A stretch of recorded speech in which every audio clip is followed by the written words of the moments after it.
राकेश पांडे सुबह के 8 बजने वाले हैं। वक्त हो गया सुपरफास्ट 100 का। अगले 22 मिनट में नजर डालेंगे 100 बड़ी खबरों पर। और आपके साथ हूं मैं राजीव शर्मा। शुरुआत करेंगे पंजाब से खबर से। पंजाब के अमृतसर में मोतियाबिंद के ऑपरेशन के दौरान 60 लोगों की आंखों की रोशनी चली गई। गुरु नानक सेवा इंटरनेशनल मिशन की तरफ से यहां आंखों के चेकअप के लिए फ्री मेडिकल कैंप लगाया गया था।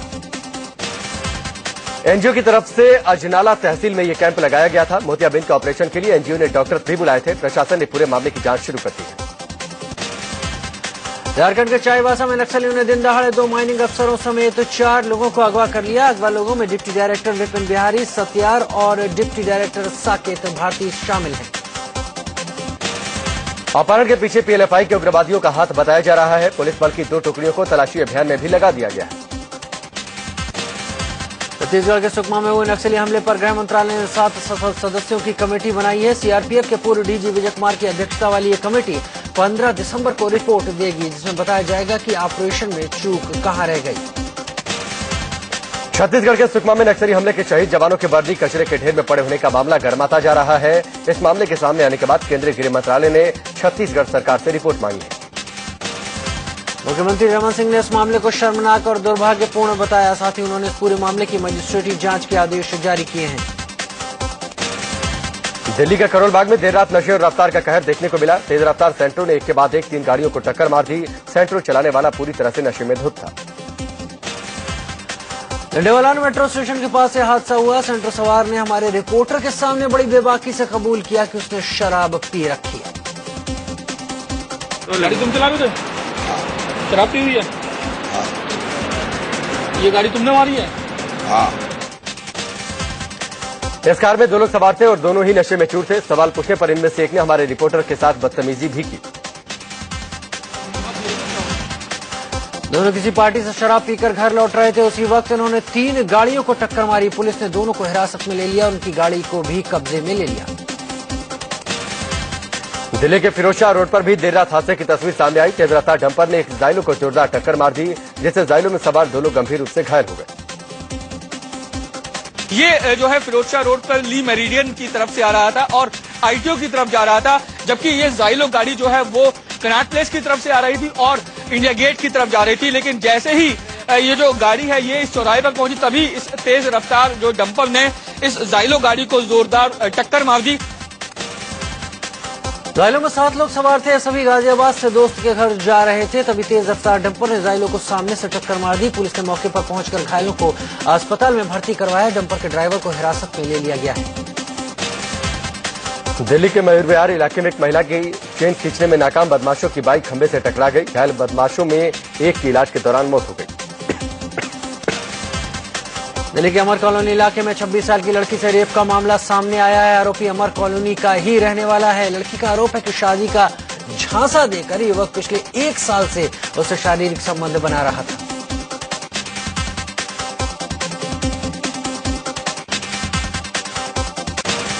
यूपी के कानपुर में कांग्रेस नेता के ड्राइवर पर नाबालिग लड़की से रेप का आरोप लगा है। आरोप है कि ड्राइवर लड़की को बहला फुसलाकर अपने मालिक की फैक्ट्री में ले गया था। आरोपी पुलिस की गिरफ्त में है। हरियाणा के चरखी दादरी के साध्वी कौशल महाराज मामले में पुलिस ने दोनों पक्षों का बयान लिया। डीएसपी की अगुवाई में स्पेशल टीम बनाई गई है। कृष्णप्रामी मंदिर की संचालिका साध्वी कौशल महाराज पर एक लड़की ने जबरन समलैंगिक विवाह कराने का आरोप लगाया है।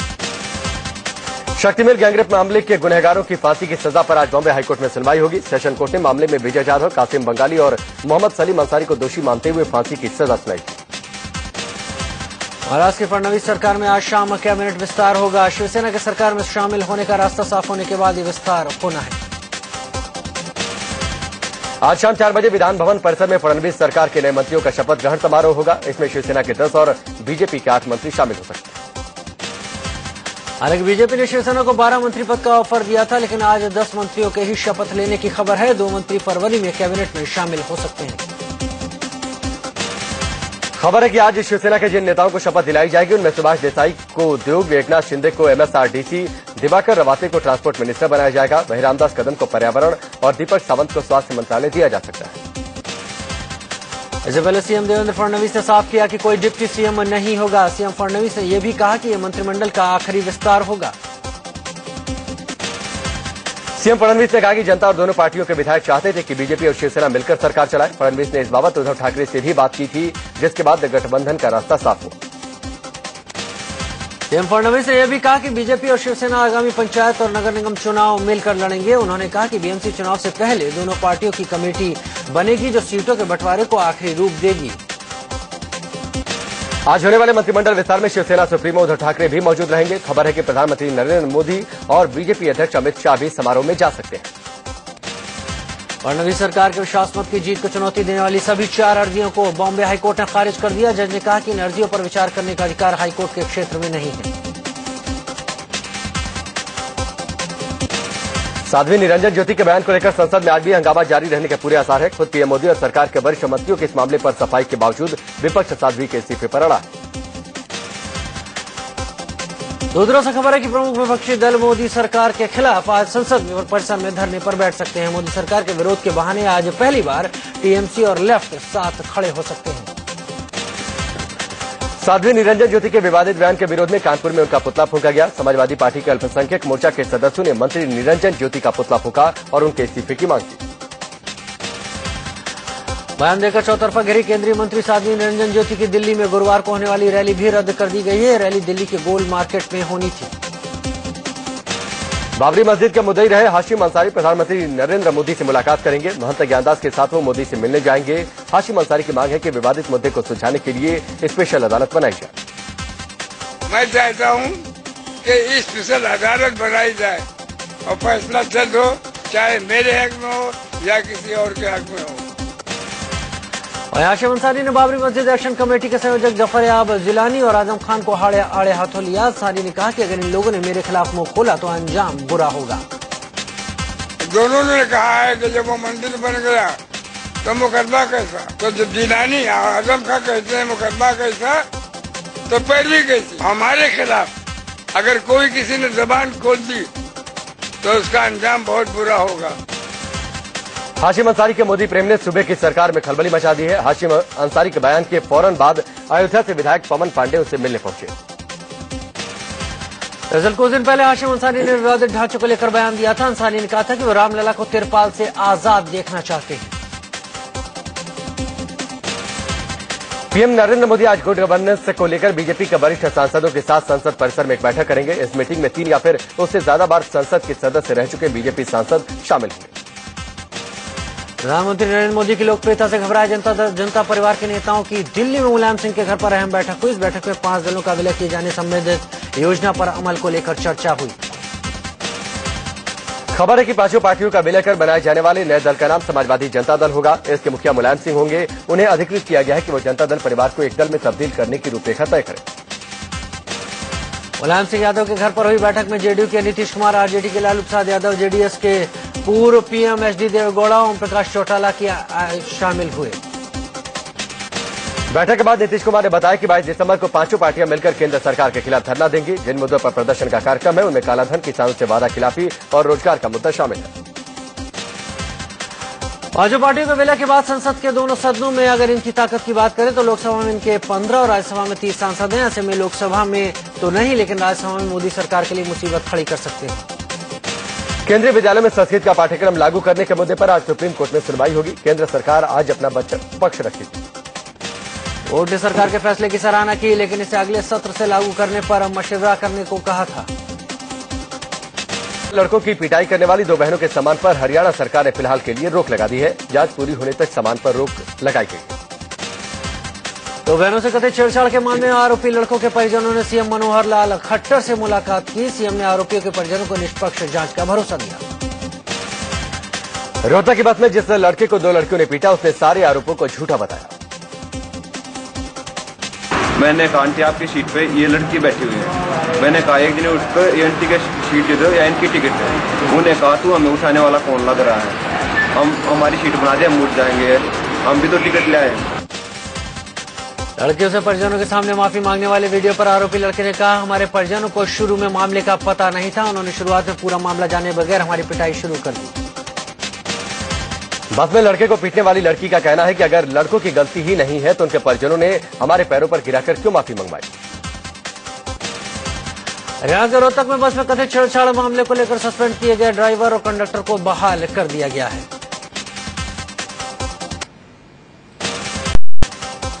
ब्रेक के बाद बढ़ते हैं आगे। भारत की विदेश मंत्री सुषमा स्वराज के सबसे ज्यादा ट्विटर फॉलोअर हैं। ट्विटर पर सुषमा के 17,37,804 फॉलोअर हैं। आम आदमी पार्टी के संयोजक अरविंद केजरीवाल आज दुबई में गुरुद्वारा नानक द्वार जाएंगे। आज ही उनका दुबई की जानी मानी हस्तियों से मुलाकात का भी कार्यक्रम।